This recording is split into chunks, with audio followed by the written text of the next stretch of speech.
Lahat po tayo, minsan narating sa ating buhay na tayo ay kakabahan, tayo ay matatakot, meron tayong mga pangamba, at isa sa mga unang nasasakripisyo o nawawala ay yung ating pagpapahinga. Bakit hindi tayo mapalagay? Dahil umaandar pa rin ang ating kaisipan. Again, remember this, that your mind can be your greatest enemy or your mind can be your best friend. Kaya nga po, pag hinahayaan mo na umandar, gumana, palagi ang iyong isip, yan po ay parang isang aso na hinayaan mong makawala sa kulungan. Magwawala po yan. You have to control your mind. So how do you do that? More than praying, you should relax yourself. If you calm yourself by breathing, that is the first thing that we can do. Ang tao kaya natatakot, nangangamba, dahil meron siyang mga bagay na gustong kontrolin sa kanyang buhay. If you cannot control the things in your life, there is that one thing that you can take control of. What is that? First, your breathing. Dahil ikaw ang nagdidikta dyan.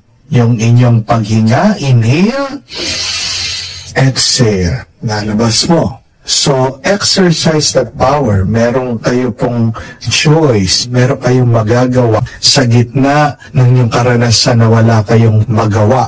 Huminga lang kayo ng malalim. Inhale. Exhale. Labas nyo.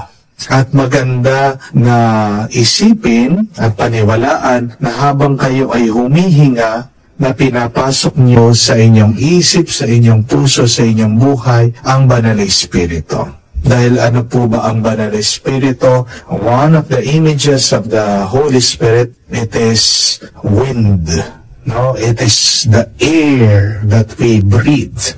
Remember that when God created man, the Lord breathed into his nostril the Spirit of God. Kaya nga, nabuhay tayo. Pag nangihina ka, pag nawawalan ka ng Espiritu, again, stop, pray, and then breathe, and say, I am receiving the Holy Spirit in my lungs, in my heart, in my mind, in my soul, in my body. Nagpapanik po ang isang tao pag wala siyang hininga o pag masyadong mabilis yung kanyang hininga. Di ba? Pag merong humahabol sa iyo na aso, no? Tingnan niyo po kung ano yung breathing niyo. Napakabilis. Very shallow. Tingnan niyo po. Kaya nga yung inyong puso ay magpapalpitate. So again, that one thing that you can control when you cannot control things in your life is to breathe. You can control that. But secondly, you can control what you are thinking. Dahil ano po ba yung ating mga naiisip? These are just thoughts. These are just imaginations. Nangyayari yan dyan lang sa loob ng iyong ulo.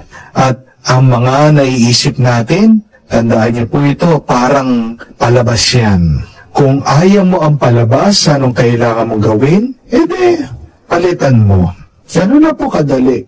Pero wala tayong magagawa kung gusto-gusto niyo pa rin pinapanood yung masamang palabas sa inyong isip. So, change the channel, change the frequency. Kamukha po sa radyo. Kung ayaw mo naman yung naririnig mo, pwede mong palitan. So, habang nakahiga po kayo, you breathe and then you think of good things in your life. That is why my last advice to you, especially for all of those who are depressed, anxious, is thank the Lord. Let that be your good thought. Hayaan mo yung mga bagay na hindi sumasang-ayon o nakaakma sa iyong plano, yung mga bagay na hindi mo gusto na nangyayari sa iyong buhay because you have received things that you did not ask the Lord. Those are graces. Those are blessings in your life. So, as you lie down, you relax, you breathe, you think of things, these blessings, the graces, and then keep on repeating this word. Thank you, Lord. Salamat po, Panginoon. Salamat po, Panginoon. Kahit yun lang po yung inyong dasal, I assure you, yung inyong nararamdaman na masama, mapapabuti.